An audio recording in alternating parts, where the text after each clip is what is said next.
Have you ever wondered what happens if you have to go to court, but you just can't afford a lawyer?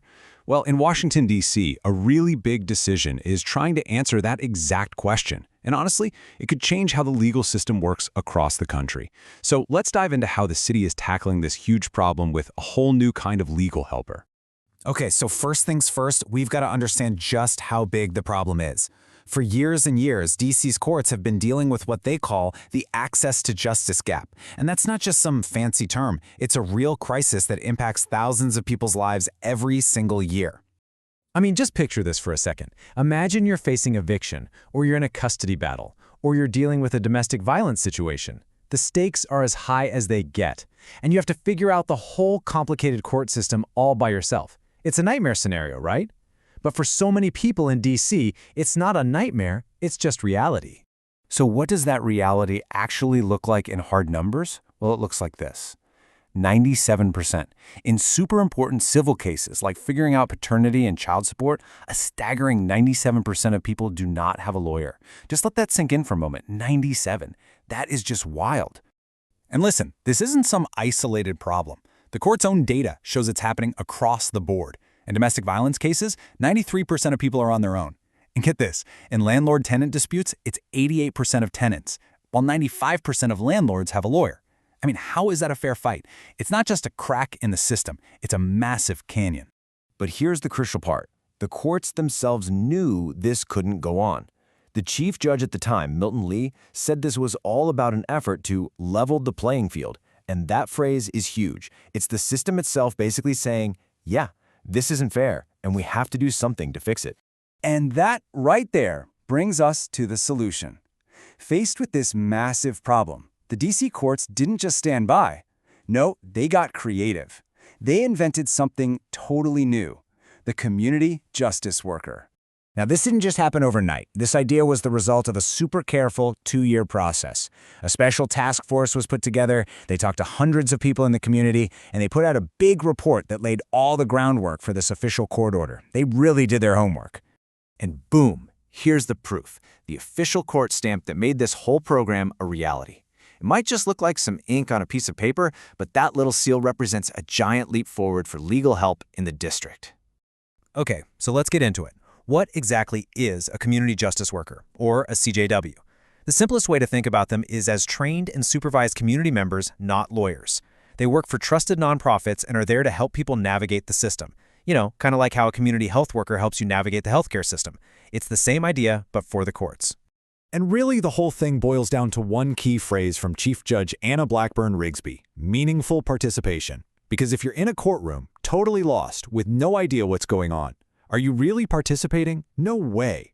This program is designed to completely change that. All right, so the big question is, what can these new community helpers actually do?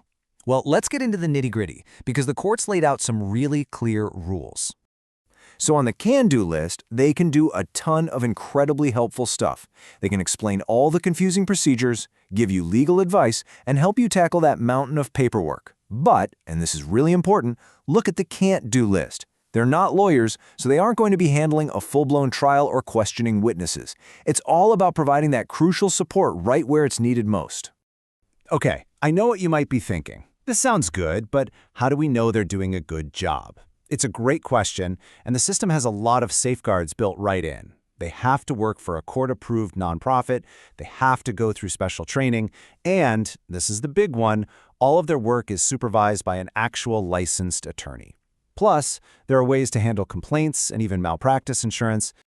And it's not like just any organization can set up shop and start doing this. They have to go through this really strict multi-step approval process. They submit a super detailed plan, it gets reviewed by the chief judge, and I love this part. Once a program is approved, it's all made public.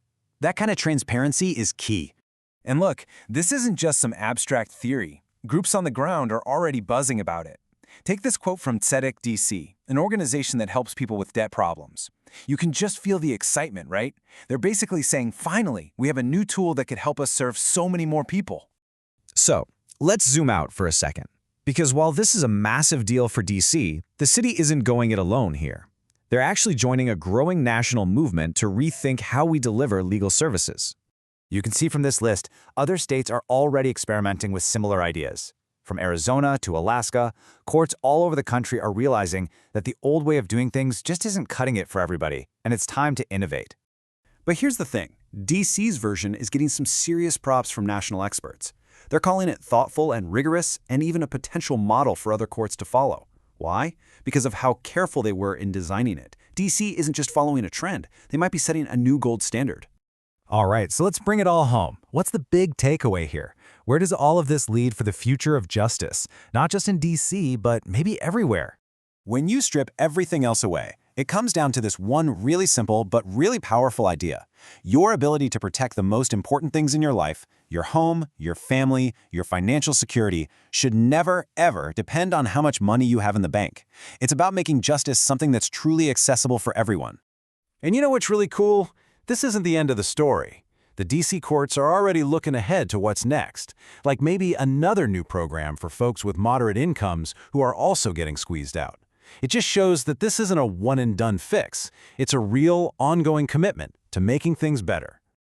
So, I'll leave you with this final thought. This whole community justice worker program is built on the idea that the answer to a fairer legal system might not be more lawyers in fancy offices, but more trusted helpers from right inside our own communities. It suggests a future where justice is a little less intimidating and a lot closer to home. And that's a pretty amazing thought, isn't it?